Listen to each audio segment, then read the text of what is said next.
Women have it easy. Just say you're going through menopause, and you can take a break from work and chores. I couldn't hide my intense anger at my husband Elliot's words right in front of me. The changes that started appearing in my body after I turned 50? It was 2 years ago when I was diagnosed with menopause. For these 2 years, I've been suffering from various symptoms, like dizziness, palpitations, and hot flashes. Even though I'm receiving treatment at the hospital, it's only easing the symptoms, not curing them. Despite living in the same house and seeing my condition, Elliot has never tried to understand my illness. Dizziness? Easily tired. Back pain? Everyone gets that when they get older. And you, calling it menopause or whatever, taking off work, and just sleeping all day at home. Wow, I'm jealous. Elliot hurled these words at me, unable to even stand up due to my dizziness. He maliciously perceived my decision to take a leave of absence, advised by the doctor, as taking advantage of a trivial illness. Elliot has repeatedly hurled insults and sarcasm at my illness that shows no signs of healing. But this day was different. Elliot looked down at me with a look of utter disgust and laughed nastily. If you have the time to show off how hard your illness is, why don't you at least do the housework a wife should do? I am Anita, 52 years old. I live with my husband Elliot, who is 3 years older than me. Elliot and I met through a common acquaintance in our late 20s and immediately hit it off. We continued to date smoothly and got married in our early 30s. We had occasional minor fights, but Elliot was kind, and we managed to live a peaceful life while working hard at our jobs. We don't have children, but I believe we've always been supportive and close as a couple. However, a significant change appeared in our marriage a few years ago. I continued to work as a full-time employee even after marriage, but currently I'm on a leave of absence. The reason is poor health.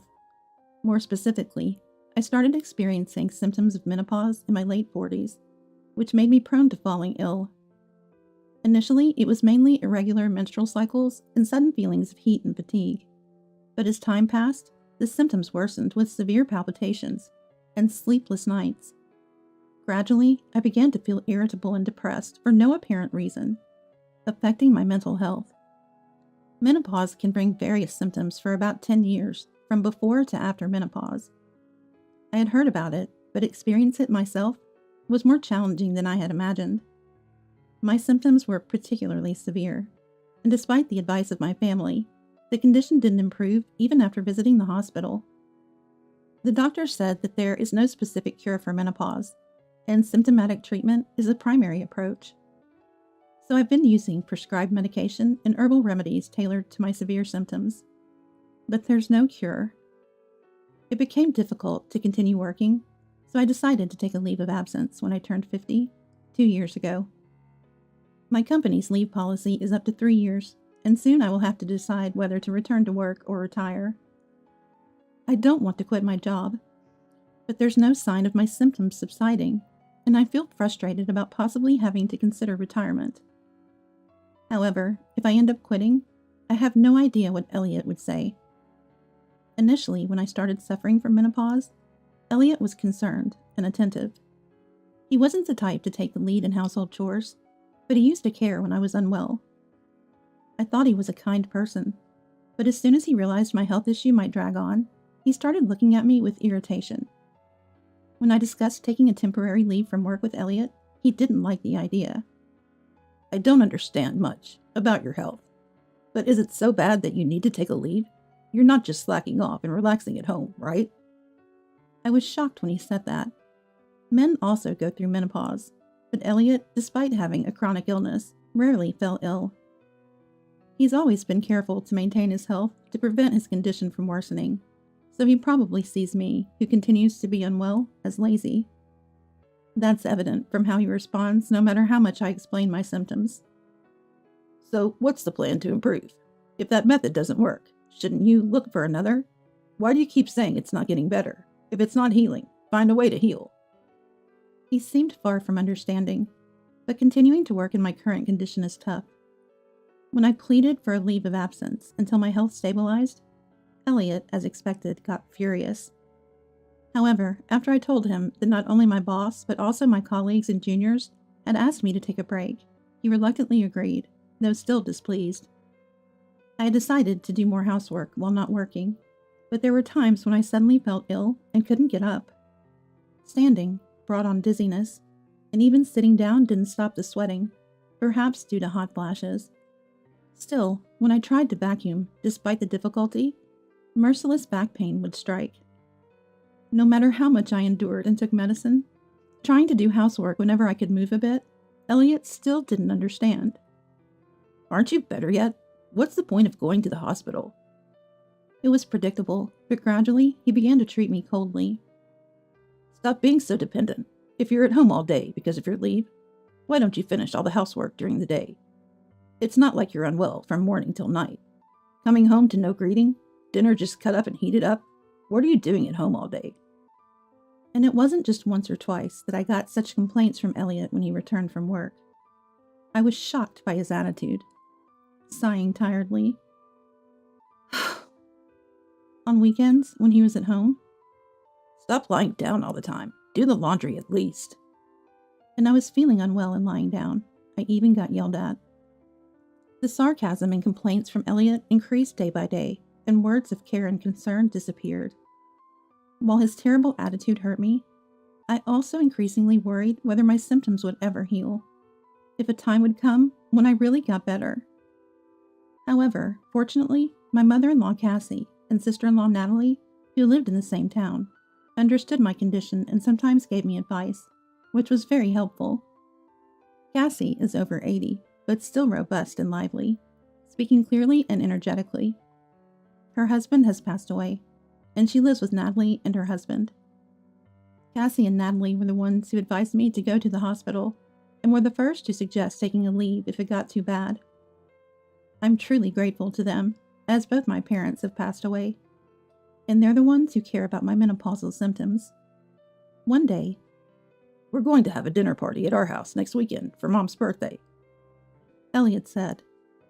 In Elliot's family, it's tradition once childhood to have a big dinner party for family birthdays. Since marrying Elliot, I've participated every year. Depending on the year, we either went out for dinner or had a party at the in-laws' house.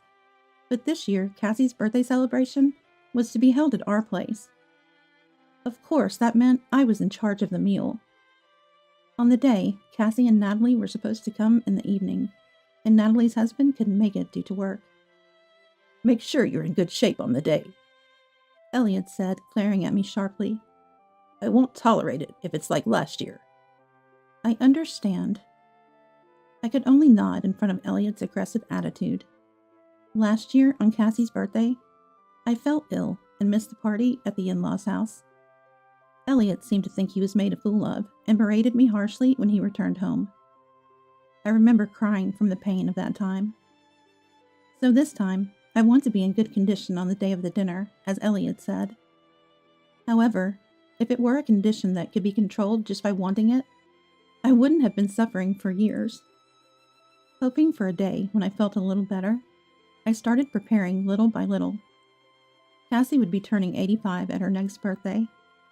Wanting to show my gratitude for all she has done, I vowed to pour my soul into preparing dinner for everyone. With the in-laws coming over, there was a lot to do besides preparing the meal. Elliot has a bit of a show-off side, so he wouldn't be satisfied unless the entire house was cleaned from corner to corner. I cleaned the house meticulously over several days, consulting my physical condition. Elliot didn't help with the housework at all, just relaxing in the living room, but I was used to it. It seems that younger people nowadays do housework, but in Elliot's generation, housework is a wife's job. Especially since Elliot, who thinks I'm just lazing around at home all day, wouldn't help. Then, after finishing the shopping for the dinner party the day before, I went to bed early. I closed my eyes, praying it was just a mild symptom. However, on the day of the dinner party, I had the worst timing, as I suffered from a terrible headache and dizziness right from the morning. When I tried to get out of bed, my vision blurred, and I had to close my eyes involuntarily. Then, I heard a violent ringing in my ears, and felt as if my head was being beaten with severe pain. It was especially bad, even for my recent condition. Still, I managed to get out of bed clumsily, only to be greeted by Elliot's loud sigh from above. When he realized I couldn't possibly prepare breakfast, he grabbed his wallet and phone and headed for the door. And then, I'm going to grab some food. And since I feel sick around you, I'll go to Mom's place early. Make sure you have dinner ready when we get back. He said coldly and left the house. Sure, today was the day Elliot planned to pick up Cassie and Natalie, but dropping by this afternoon must be an inconvenience for them too. His harsh words hurt me, but I couldn't stay down forever. I just drank some jelly drink, took my medicine, and laid down in the living room until my condition settled. But my health hardly improved by the afternoon. The medication eased the headache, but standing up caused dizziness and made me stagger. I needed to start preparing dinner, but my body wouldn't cooperate. I stood in the kitchen for short periods, taking breaks, but time was relentlessly approaching. Feeling at my limit, I tried calling Elliot, but there was no answer. So I sent him a text, but he didn't reply. Eventually, it was 5 p.m., and I was still halfway done when Elliot returned home with Cassie and the others. Elliot, entering the living room, looked at me sitting in the kitchen with a puzzled expression. No welcome for Mom and the others? Is dinner ready? Nothing is set up, he said, and I was at a loss for words. The bread was baked, and I had torn some leafy vegetables and added tomatoes, making a salad. But that was about all I had prepared. The thought of being scolded again made my heart race and breathing difficult, but I decided to apologize and tell the truth. Elliot, I'm sorry. This is all I could do. I'm sorry, but could you please order something nice for the main course? I'm really sorry, I said. And Elliot's face turned red as he changed his attitude dramatically. Are you kidding me with this sickness act now? We were looking forward to this dinner. Mom was so excited. And here you are, making me look bad again, just like last year. Elliot shouted angrily at me. It's not that. I'm not trying to. Isn't it obvious? You can't even manage your own health at your age. It's pathetic. You make everyone else suffer because of your own problems. Elliot continued to berate me without listening. Then why didn't you answer the phone? I sent you a text to eat out. I even sent another text 3 minutes ago for delivery. Why do you insist on eating at home when you don't do anything? My frustration exploded, and I shouted back loudly. Each word I spoke felt like my head was being hit with a metal bat. My vision was so blurred, I could hardly see Elliot's face. I couldn't hear anything over my own voice and heartbeat, and I was sweating profusely from the heat. The symptoms I had been managing with medication all came back stronger, and I regretted not keeping quiet, but I couldn't help but tell Elliot. When my vision finally cleared a bit and I caught Elliot's gaze, he was staring at me in stunned silence with his mouth open.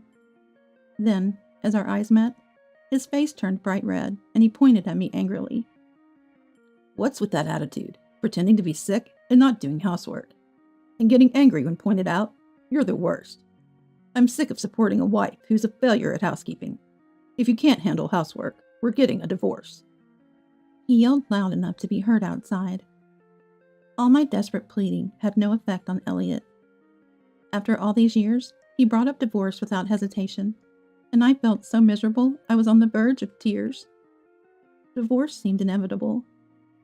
I was about to reply in agreement when I heard light footsteps, but Elliot, in his rage, probably didn't notice.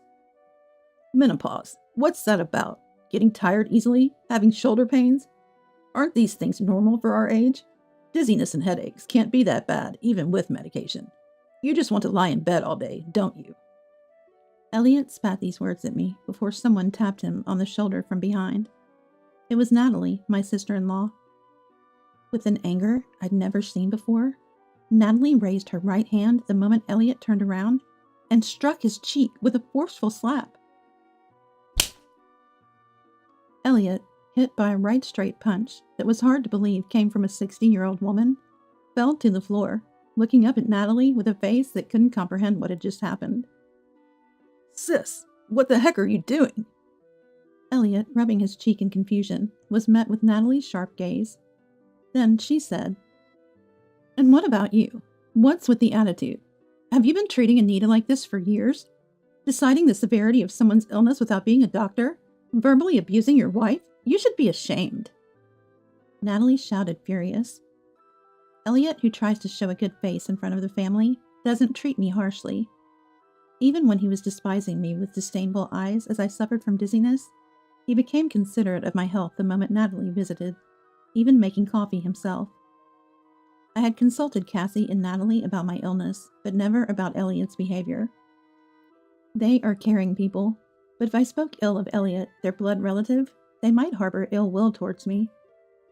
They haven't seen how Elliot treats me harshly, so they might not believe me. Even if they did believe and sympathize, I couldn't speak out, thinking of how Elliot might attack me afterwards.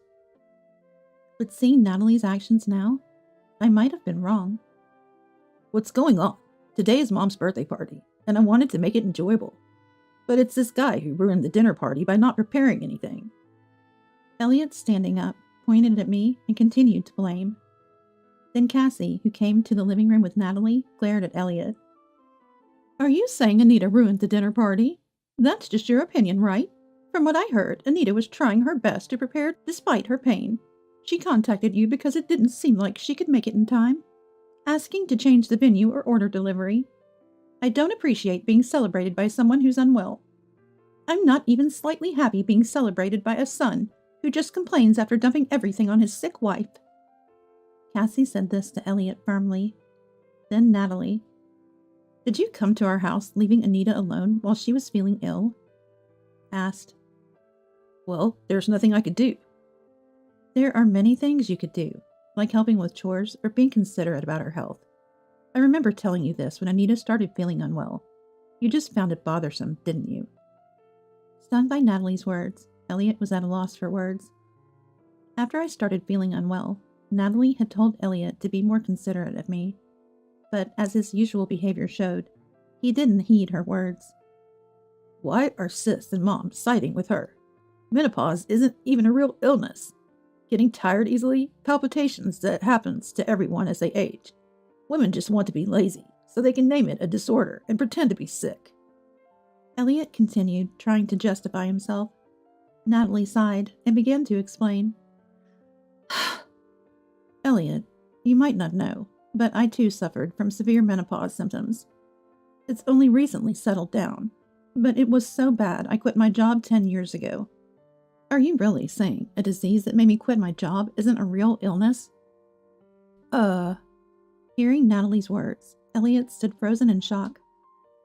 When I first started showing symptoms of menopause, I talked to Natalie and learned that she had suffered from menopausal disorders around the same age as me, and eventually had to resign from her job after a temporary leave. She didn't want to quit, but as there was no sign of recovery, she decided to put her health first after consulting with her family. I knew Natalie had quit her job around 50, but I didn't know the reason until she told me herself. Come to think of it, I hadn't met Natalie around that time. We basically communicated via text, as she couldn't meet due to her poor health. It was really tough back then. I thought it would never get better, but Stanley told me to quit my job and take a rest. Stanley is Natalie's husband. He's 5 years younger than Natalie, and his job has irregular hours and night shifts, so he couldn't make it to the dinner. Though we don't meet often, I remember him as a kind man who always cares about my health. Natalie, with such a gentle husband, pleaded desperately with Elliot. Anita is not your servant. Shouldn't you, as a husband, have more compassion? Sorry, Sis. I knew you were unwell before, but I didn't know it was for that reason. Elliot replied, sounding like an excuse, but Natalie's expression remained stern. Right now, it's not about me. Shouldn't you be apologizing to Anita, not me? Natalie said firmly, and Elliot reluctantly turned to face me. Elliot loves Natalie, so he usually can't go against what she says. Eventually, he gave up and apologized to me. I'm sorry. Sis scolded me, and it opened my eyes. From now on, I'll help you, Anita, and we'll get along. He said sincerely, looking into my eyes, and I thought he finally understood. I was about to forgive Elliot when... Hold on a minute. A voice interjected. It was Cassie. Looking tired from standing, she came to the sofa supported by Natalie and sat next to me. She looked me in the eye and said, Anita, you can't believe Elliot's words. You should divorce him quickly. What? What do you mean? I asked in surprise, and Cassie shared a past experience. Actually, I suffered from similar symptoms around your age. There wasn't a name like menopausal disorder back then, but from what you've told me, I think I probably had it too. I've told you this before, haven't I? I nodded slightly to Cassie's words. When Cassie was around my age, the term menopausal disorder was not widely recognized. There were no medications, and it was hard to get understanding from others. Cassie chuckled sadly and pointed at Elliot. Elliot used to hurl terrible abuses at me when I was suffering. It was around the time before he married you, I think. He was living at his parents' house and would say things like, "Make dinner faster. How long will you lie in bed, mother? Stop pretending to be sick." Such heartless words. Cassie's face looked pained, as if remembering those times. Elliot, is that true? I asked Elliot, wanting to believe him, but he awkwardly turned away. His silence and lack of denial meant that everything Cassie said was true. Cassie looked down, sorrowfully, and continued. My late husband got so angry at Elliot's behavior back then that he hit him. And when Dad scolded him severely, Elliot said the exact same thing he's saying now. He woke up. Indeed, after that, Elliot stopped saying anything to me, because he quickly married you and left home. But Anita, you've been mistreated by him, haven't you? In other words, Elliot hasn't changed at all since then. He still doesn't try to understand others' illnesses, even after decades. Calmly stating this, Natalie insisted that Elliot's words were just excuses for the moment. What? Wait a minute. I won't do it again, believe me. Elliot tried to interject, but Natalie grabbed his arm to stop him. I saw it all back then. That's why I hit you, just like Dad did. Remember how you cried and apologized to me after Dad scolded you? You said you wouldn't do it again, that you had woken up and realized your mistake. But now you're doing the same thing to Anita that you did to me before. It's too convenient to say believe me after doing the same thing twice. It's unbelievable. With Natalie's admonishment, Elliot bit his lip in frustration. As Elliot fell silent, Cassie grabbed my shoulders and said, That's why you need to divorce Elliot and escape quickly, otherwise you'll continue to suffer. Now's your chance with me and Natalie here. Alone with you, he'll never admit his faults. You might even get angry for embarrassing him in front of his parents. Her eyes were filled with determination. It was sad to hear such words from a mother. The thought of divorce at this age was daunting, but after hearing Cassie's story, I felt I couldn't continue with Elliot. Despite the harsh treatment I had endured, believing that once my symptoms subsided, we could live happily as before, but I realized it would probably only get worse. Anger surged within me as I thought about Elliot's past verbal abuse towards Cassie. I stood up, enduring my ongoing dizziness, and looked straight at Elliot to express my intention to divorce. Elliot shaking off Natalie's hand. What the hell? Are you all treating me as the bad guy? Exclaimed. Everyone in the room looked at Elliot with cold eyes. Being scorned even by his relatives, Elliot turned red with rage. Then he said, Fine, I get it. If you say so, I'll divorce you. In his anger, he agreed to the divorce. The dinner party was canceled. Cassie and the others went home, and Elliot stayed at a hotel. Our divorce proceeded without any disputes over property division, and was finalized smoothly. Soon after, I separated from Elliot and focused on recovering my health alone. Half a year later, having had no contact since, I received a call from Elliot. I had moved out, rented an apartment, and lived alone, regularly visiting the hospital. I was feeling less stressed and healthier, but Elliot's call gave me a bad feeling. As expected, Elliot's call was utterly selfish. He had a chronic illness that worsened after our divorce and living alone. However, he had always boasted about perfectly managing his health himself. He had even berated me, claiming I was a lazy person who didn't really want to get better because my symptoms weren't improving. Why is that happening? You can manage your own health perfectly, right? I replied, but I knew the reason. Elliot's idea of self-management was shallow, just choosing balanced meals from what I prepared.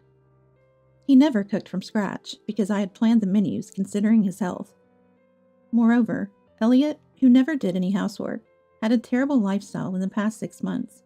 relying on delivery or ready meals, not vacuuming, leading to a decline in living conditions. Such an unhealthy diet and unsanitary environment would indeed ruin anyone's health. I can't live like this anymore, so I want you to take care of me. It's been half a year. Your illness must be cured by now, right? Elliot said without any remorse. Apparently, he first turned to Natalie and Cassie, but Natalie was already busy caring for Cassie and couldn't help. Elliot, desperate, contacted me. Though I wanted to refuse, he was my former husband of many years. I wanted to ignore him, knowing everything. Then at least look at these albums I found in the storage. If you don't need them, I'll throw them away. But Elliot said. Believing they were old photos, I hesitated. Though I've had enough of him now, back then, my relationship with Elliot was good, and there were pictures with Cassie's family too. Deciding to go and select my own photos, I visited our former home for the first time in half a year. The house we'd lived in, until 6 months ago, seemed dirtier than before, perhaps due to lack of cleaning.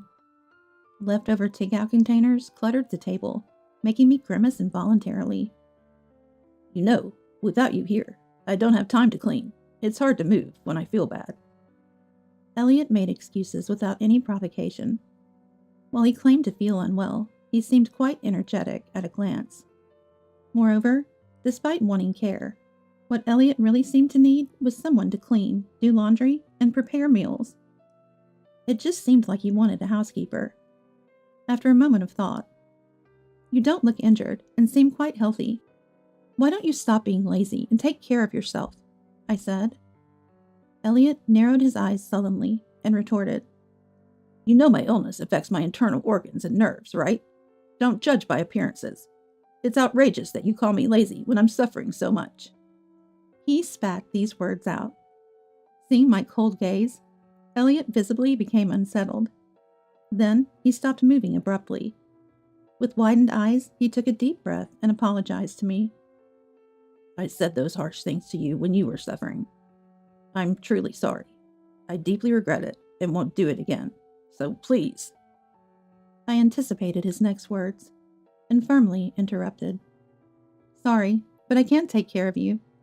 I'm still not over my menopausal disorder, and I can't trust your remorse. A desperate Elliot apologized profusely. Please, I could end up in the hospital any time because my condition might worsen. I continue with medication, but proper diet management is essential, and I'm in trouble without you. Please, I'm begging you. His apology seemed heartfelt. However, I knew from Cassie that this could just be a performance. She said that's what he does when he wants to make you seem heartless for not forgiving him after a deep apology. Remembering Cassie's words, I gently declined. I was overwhelmed with my own issues and not in a state to care for someone else. Living with Elliot again and taking care of him would only worsen my menopausal symptoms due to stress. I had just started to stabilize and didn't want to return to square one. I can't. If you really need care, use home care services or a helper. That's beyond me. I explained these options to Elliot, who was still pleading, and made it clear that I couldn't care for him and had no intention of living together again. Then I returned to my own life. Since then, my symptoms have settled, and I've returned to work after a hiatus. Though I considered retiring at one point, I needed to support myself living alone. I always found fulfillment in my job, and despite a 2-year and a few months gap, returning to work felt good. I have no intention of reconciling with Elliot or considering remarriage at this time. However, I still keep in touch with Elliot's family and occasionally meet them for meals. The regular family dinners, a long-standing tradition of Elliot's family, were discontinued after this incident. I also heard that Elliot, for some reason, quit his job. He claimed it was to focus on treatment, but his hospital visits haven't increased, nor has his diet improved. He seemed to be living on his early retirement funds for now. Yet he appears to be living in fear of an uncertain future due to his illness. I'm determined to take care of my health and live a fulfilling life for the remainder of my days.